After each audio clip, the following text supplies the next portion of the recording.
Bienvenue dans la prison de North Kern, à 2 heures au nord de Los Angeles. Prévue pour un peu moins de 2000 détenus, elle en contient le double. C'est la moyenne en Californie.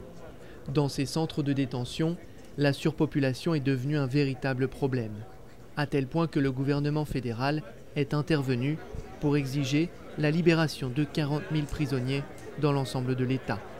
En attendant, North Kern se débrouille avec les moyens du bord.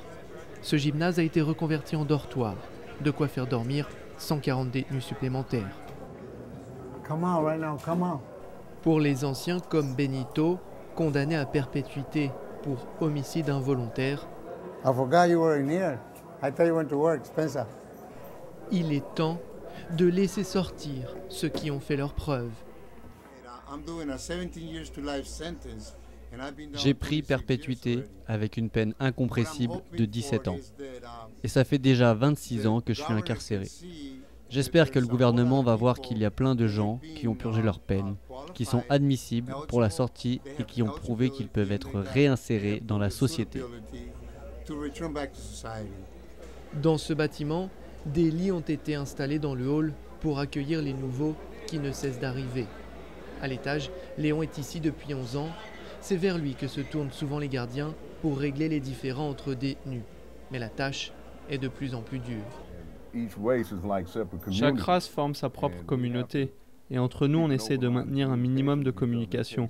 Quand une bagarre éclate, on a des gens vers qui on peut se tourner pour aider à faire redescendre la tension. On veut éviter que le problème de surpopulation ne provoque une émeute. Patrick a été arrêté il y a une dizaine d'années pour trafic de stupéfiants. Il pense que certains de ces codétenus n'ont pas leur place en prison.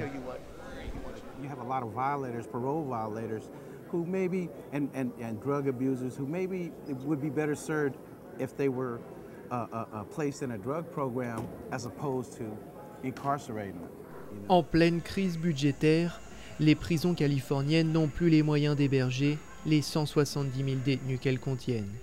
En libérer une partie lui permettrait de faire d'importantes économies, mais il faut convaincre la population qu'une telle mesure ne pose pas de danger à sa sécurité.